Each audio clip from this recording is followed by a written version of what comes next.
This may not look like a typical farm, but our plants bloom in every corner of the state. From flowers to decorations, to fruits and vegetables, even homemade jellies and jams, we take pride in producing the best for you. You may ask why we do this. Like my parents, we love what we do and plan to pass on our family business to future generations. It's our way of life, providing for our family and yours, the farm families of Mississippi. Good evening, Coach. We'll start with an opening statement, and then we'll move on to questions.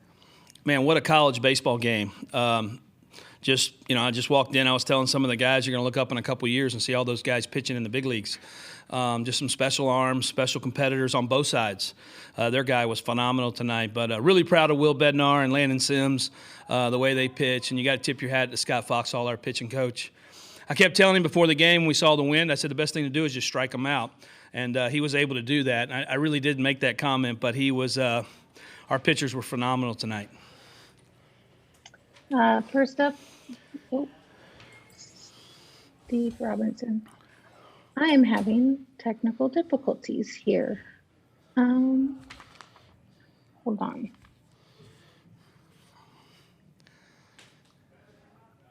Coach, why don't you talk about Will's performance tonight while I try to figure out what's going on here? Okay. I thought Will was excellent. He was able to command the fastball throughout the zone. And, man, once he got that slider going, it was just hard to sit on either pitch. And he competed. He fell behind in some counts. He was able to get back in there and win counts when he fell behind, which I thought was huge as the day went on. And just gave them no momentum all day long. He was just really good. And then talk about goodness, I'm sorry, I can't unmute anybody, so I can't call any questions. Man, that's really nice that we got Robbie Falk muted. So they're in our. I have sent numerous text messages to get privileges. Well, we can wait for a minute. So sorry about that. You're all right. Hopefully, somebody will see my urgent request to be there. I go. Okay, let's start this party. We're going to start with Steve Robertson.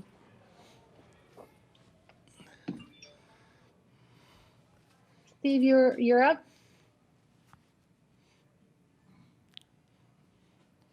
Chris, I hope you can hear me now. So this is just one of those grinded out, kind of just tough it out ball games. I mean, this has kind of been typical for you guys all year long, just to kind of find a way to hold on late. Do you think this kind of speaks to your team's toughness? I do. I mean, it's there was never a loose moment in the game to where you felt like, oh, we had this game. You're playing on the edge of your seat the whole game. And I feel like that's been our entire season for the most part. Every game is close and every game is tough. And man, the talent and the arms that were out there tonight, nobody could break away from each other. David Murray. Coach, this was a game, obviously, where runs are going to be hard to come by even with the win. Just talk about your offense, just scratching something out, starting out with a base on balls by Cameron James. And I thought that, he threw some really good sliders to Cam in that at-bat that he laid off of. And he had chased the same pitch in the at-bat earlier. And then the huge hit by Luke. And then, just being able to put balls in play. I mean, I think, one of the positives, I joked our defense, I felt like they were the best part of the game tonight. But the reality, it was hard to play defense out there. Fly balls were landing. Cumbus's ball lands. Rowdy's ball lands. I mean, it was just tough to play D out there. And so, fortunately for us, we picked a night where we were going to strike out a lot of guys. And us putting balls in play, gave us that cushion. Robbie Falk. I'm unmuted, Chris. I know. I said that for you, so. Just, obviously, it's the number suggests that it's always big to get this first one. And just talk about how big it is now to move into the winner's bracket and to win a game like that, too, to hold on in the ninth inning and beat a really good team like that. Well, you're just trying to get every win out here. I mean, we knew, obviously the numbers speak over the years that winning game one is huge and gives you the bigger advantage. But you're just trying to win games out here. And every opponent's tough, and we're going to play a great Virginia team here in a couple nights. And but that's why we use Landon the way we did. Usually we bridge him a little bit more, but we just felt like at that point of the game, with the middle of the order up, that he was the guy to go to, and he did a tremendous job. Eddie Cahill.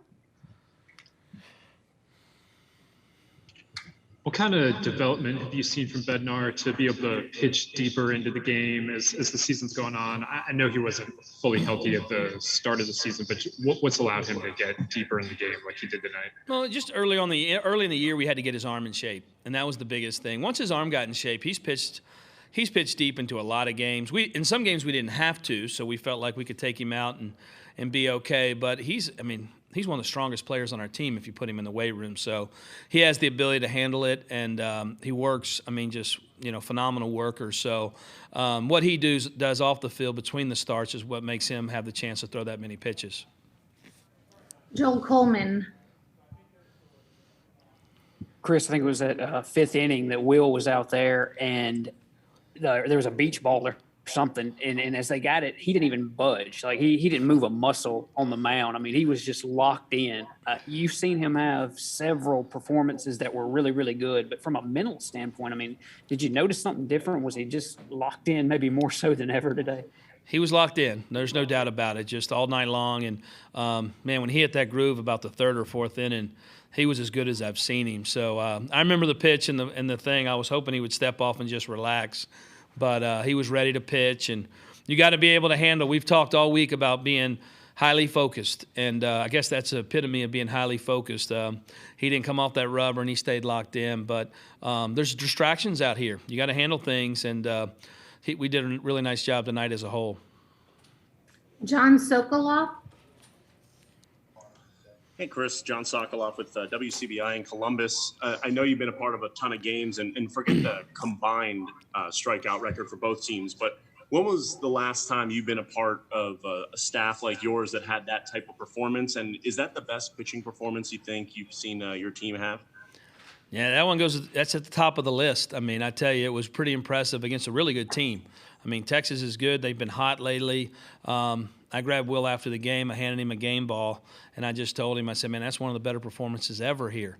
I mean, 6 innings, 1 hit, 15 punchies. I mean, ain't many guys come here and done that because the talent level is so high. And this is the night the wind was blowing out. I mean, some nights pitchers are pitching great because the wind's blowing in, but tonight the wind's blowing out. He just didn't give them any swings all night long. John Niatawa. Yep, John Niatawa with the Omaha World Herald. Coach, could you just kind of take us through how you managed trying to make the decision of when to go to Landon Sims and because Bednar was so good, it was like you probably didn't want to pull him if you didn't have to. How'd you make that decision? So, we knew we had Landon ready for the last 9 outs, but we ran Will back out there. The 5th inning the 6th inning, Will was really good. And then when we ran him back out in the 7th, the velo was down. So he went from 92, 93 to he threw a couple 87s and an 88. Actually, we felt like he threw a really good 3-2 pitch, but he walked the guy. And then I'm trying to get to the top step and go out there, and my catcher goes ahead and calls a pitch, and that's how he goes 0-1. It's just hard to get everybody's attention out here. So Landon was lucky to come in and have an 0-1 count. But when we see stuff fall off, and then we felt like we may have used another arm, but being in the middle of the lineup there with those big power hitters, and those guys are really talented, we wanted Landon to pitch against their best. Steve Robertson. Chris, we talk about experience in Omaha being so valuable, but tonight it was a lot of your first-time guys kind of coming through. Brad Cumbus with a hit there. Cameron James starts a rally for you, and then, of course, Bednar and Sims. Obviously, you would love to have an experienced team. What does it say about the youth of this team to come up here and perform the way they did? Yeah, they played with poise. I mean, we play in the SEC, and we play in as nice a park and crowds as you find. So there is a big deal about being in the Omaha, but we've been on this stage a bunch, and our kids are used to it. I was more worried about regionals and super regionals and the pressure of it. I thought our kids came out and played great. I'm sitting there in about the 6th or 7th inning, and Tanner Allen's on deck, and I just leaned over to him. I said, hey, you going to help us out at all tonight? And he just laughed, because he's usually got 3 knocks and leading the way. And I just thought they pitched Tanner really well tonight. So for us to be able to win a game like that and have the young kids help, that was a huge night. All right, we're going to go with 2 more questions. David Murray, you're first. Coach, you made the joke about defense being the best part of the game, but you finally get some ground balls in the ninth inning. It would have been very easy for those guys after all the strikeouts to kind of lose focus, but they made the plays perfectly. Yeah, if you're not on the field, I don't know if you realize the ball to Scotty DeBrule is like cap spinner, so he had to like sit on it, which was a tough play, and it was nice to get a couple balls late in the game. And to throw that, I turned to Fox as soon as we made the out, and it was a slider. We had 2-0 count on a guy, and Landon throws a really nice slider to get us out of that game. And it was great to see those guys. Lane Forsythe picked that ball up, threw a BB, and Scotty sat on that last one. So defense, we didn't have a lot of it, but when we needed it, we got it. And our final question from Robbie Falk. Coach, we joked with Will about the ice in his veins picture. You got a chance to do that the other day as well, but really that's kind of been how he's been all season long. Even in the games where he's been hit hard, it never seems like he's really been discouraged or anything like that. How has he been able to kind of maintain his composure out there and pitch like he has ice water in his veins? It's just, you look up and that's a baseball family. Dad's a coach, brother's pitching in the big leagues. He's been like that since he's been here. I mean, he's just a competitor. And we have a handful of those guys. We have some real alpha leaders in that clubhouse and the way they like to play the game. And you have to have it. And the biggest moment, you're watching these guys, play their best, which is a lot of fun as a coach. All right. Thank you, Coach. Congratulations on the win, and enjoy the rest of your evening. First player up will be Rowdy Jordan. Welcome to the podium, Rowdy. We're going to start with questions. First up, John Sokoloff.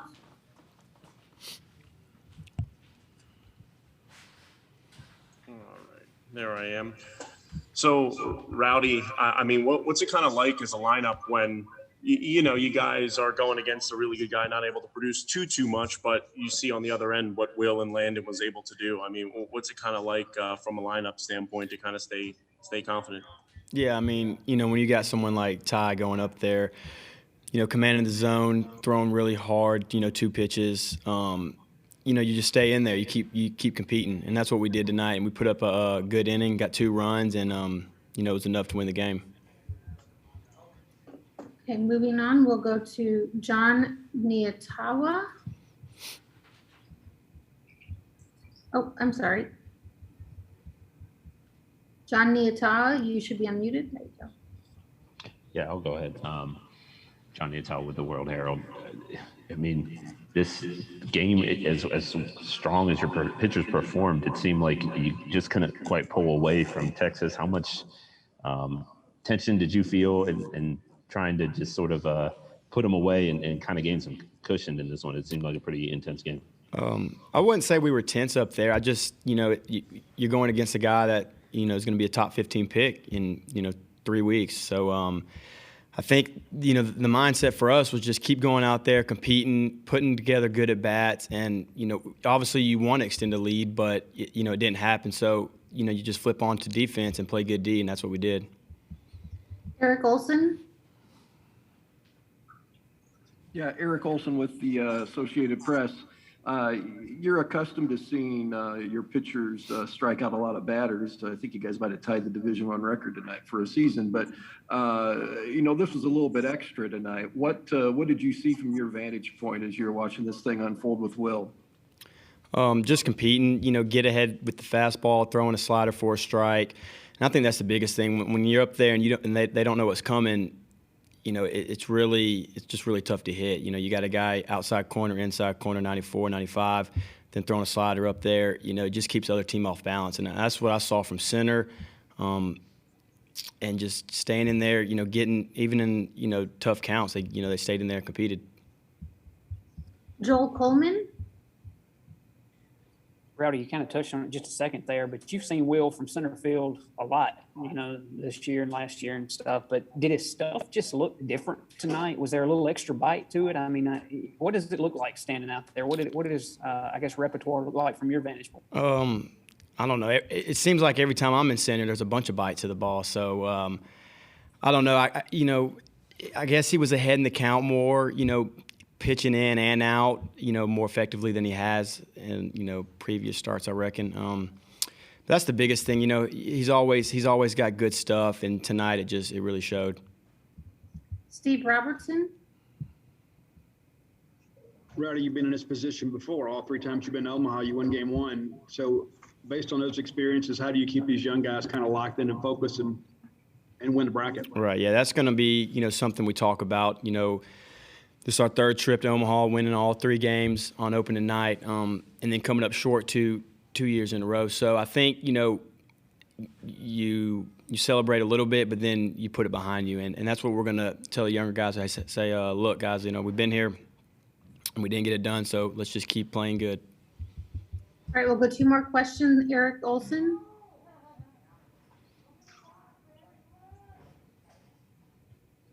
I didn't have a question. Oh, your hand was still raised. Sorry about that. And then we'll go to Joel Coleman. I think my hand was still raised too. You can ask someone else. All right. Well, we have no more hands raised. So, Rowdy, thank you so much for your time tonight, and congratulations on the win. All right. Thank y'all. We will be joined by Will Bednar here shortly. Welcome to the podium, Will. We'll turn it over to questions. First up is Robbie Falk. Will, we talked about the pose you like, the ice water in your veins. That thing's been rolling around Twitter all afternoon, and you backed it up today with one of the best performances ever here. Just what were you feeling out there going against that lineup, and how'd you feel like you performed for 6 innings? I felt like it was a great performance, probably my best ever, especially on this big of a stage. It was really cool. But, I felt like fastball was playing really well up in the zone, and slider played really well too. Nick Suss. Well, it seemed like today you were extremely successful in full counts. Just what's your approach to striking out batters when you have that sort of, it's either a walk or a strikeout sort of situation? With situations like that, I just try to think about trusting my defense. I got some studs out there, and just let them hit it, get outs. Steve Robertson. Well, sometimes a moment can be really big for a young pitcher in a venue like this. I mean, what was kind of like your mental preparation coming into today to make sure that you were going to be good to go and locked in? Probably the biggest thing I thought was just treating it like every other game. Obviously it's really a lot of fun to play on a stage this big, but I just try not to let it get too big and treat it like any other game. Joel Coleman. Will, I think it was that 5th inning, there was a beach ball or something behind you, and there was a kind of a significant delay there for several seconds, but you didn't budge. You just stayed on the rubber, and I don't think you moved a muscle. Just how aware were you what was going on around you out there? And I guess, have you ever had an experience where you were, this locked into a start? I knew what was going on. I knew the umpire was trying to get me to step off the mound, but I just want to stay locked in up there. I knew it happened a few times where the beach balls were out there, and it didn't really bother me. Just tried to stay locked in. John Sokoloff. Will, Chris just told us that he went up to you in the dugout after and said that was one of the best performances ever at the College World Series. I guess, what did that kind of mean to you, and what does Chris mean to you? That's really cool. To be honest, it still really hasn't even set in yet, but that was awesome. Especially to have Coach Lem come up to me and say that, it means a lot. And I'm still kind of on cloud 9. John Niatawa. John Niatawa with the Omaha World Herald. Did you get a sense to sort of soak in that moment? You're leaving the mound, the stadium's, everyone's on their feet, giving you a standing ovation. Your teammates are greeting you at the dugout. I wonder just what was going through your mind then when you finally came out of the game? When I came out of the game, I wanted to stay in. I was pretty mad when Coach Lem came out, but I trusted Landon. I knew he was going to get the job done. So I went in there and got back up on the fence, and I was yelling at Landon to keep it rolling. Joel Coleman. Will, I guess, we've talked about it all the time, or earlier, but when you win this first game, it really obviously puts you in a good spot. But just overall, what do you guys kind of feel like, heading into a winner's bracket game and having the momentum and staying in the winner's bracket in this tournament? Feel good. Definitely feel good about it, moving forward, keeping on rolling, but still a lot more baseball to play. We're not done yet. Aaron Fitt.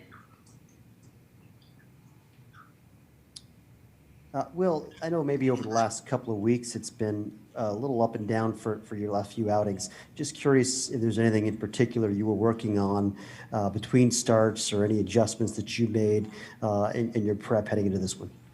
Definitely the big thing was just working on continue to increase or improve fastball command and working on keeping the slider, make sure I can throw it for a strike and get it off the plate for a strikeout pitch. Oh, 2 more questions. Nick Suss. Well, on a night like tonight, are you keeping track of your strikeouts mentally? Yeah. I wasn't trying to, but I kind of kept peeking up at the board. Aaron, do you have another question? No, sorry. Oh, okay. And then our final question will go to John Niatawa. Yeah, I was just wondering, you mentioned attacking up in the zone with the fastball. Was that part of the game plan? Is that kind of part of what you like to do? Just what went into that strategic piece tonight, going after them with that fastball high? A little bit of both. I feel like my fastball plays really well up in the zone, and they're a big swinging team. So I think those two really kind of went hand in hand and really helped me out today. All right. Thank you, Will. Congratulations on the win Thank tonight, you. and enjoy the rest of your evening. Hail State.